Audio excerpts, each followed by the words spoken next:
That is the Catholic Church position. Your fight, Pat, your fight is with the Pope, not me. The Catholic Church. Let me break into this discussion between you two eminent theologians. Discussion. And get back to something that truly bothers me about the furor that's building up around President Obama's commencement speech at Notre Dame. Pat, this is directed to you.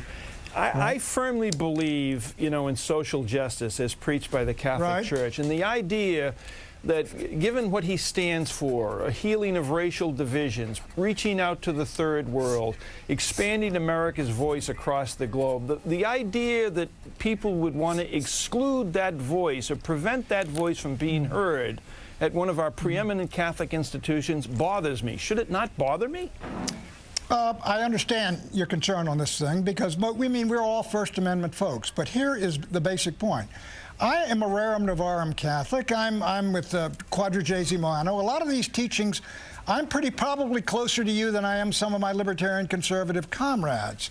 But there are some, and they're on social policies in these areas. But here's why. It is not just that, he obviously has a right to speak, a First Amendment right. He's got a right to speak at Notre Dame if Jenkins invites him.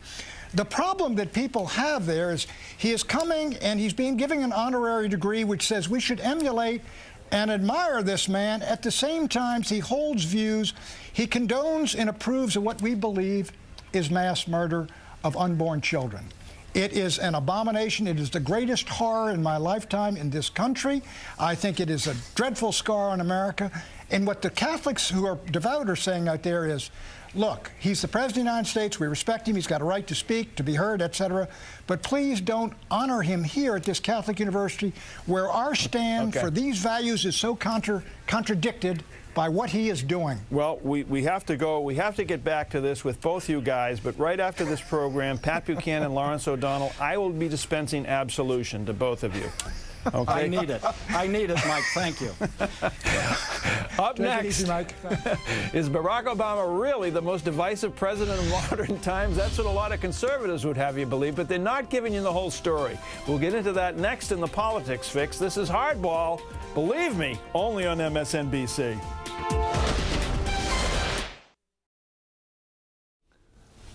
We're back with the Politics Fix with the Washington Post's Chris Cillizza, WashingtonPost.com, and Jonathan Martin of Politico. And gentlemen, it's easy to follow, Pat and Lawrence.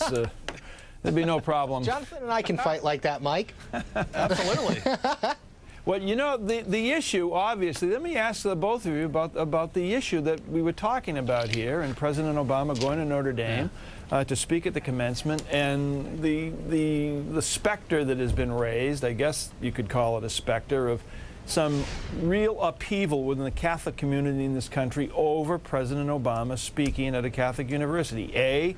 We'll start with you, Chris. Do you think it's a real upheaval? Do you think it's potentially explosive?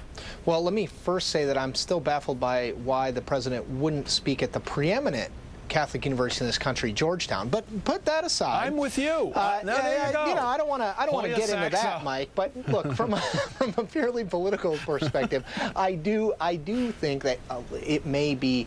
I don't want to say much ado over nothing because I do think this is a very important issue to a lot of people. But I hearken back to the 2004 campaign, the whole debate over whether John Kerry should be allowed to receive communion or not. This seems to me more of a side issue than it is an issue that's going to be on the minds of your average American. As I said, is it important to a certain segment of voters and Americans? Absolutely. I just don't know that segment's wide enough that Barack Obama is going to fundamentally reconsider whether he should go or not. Yeah, I thoroughly agree with you. And Jonathan, off of what Chris Cillizza has just indicated, I know many Catholics who are, outraged at the way the Catholic Church handled, and they handled it very poorly, the sexual abuse scandal. Right. And the idea that the Church is going to be able to dictate to them on something like, the president ought not to be getting an honorary degree from Notre Dame, to me is preposterous. What do you think? Yeah, well, as the lone Protestant here in the group, I'm going to stay away from the theology of this whole matter. But I will say that Chris is right in the sense that the people who are upset about this issue, I think, are the sort of Catholics who probably would never vote for an Obama in the first place. Look, if you are voting on the abortion issue and you come down on the anti-abortion side of it, you probably could never vote for Barack Obama anyways, or at least that's the sort of vast majority of folks. So I'm not sure that politically it's going to hurt him all that much. And, you know, the abortion issue seems to have been somewhat, I think, stalled out politically. It was not very resonant last fall. We haven't heard much of it this year at all either.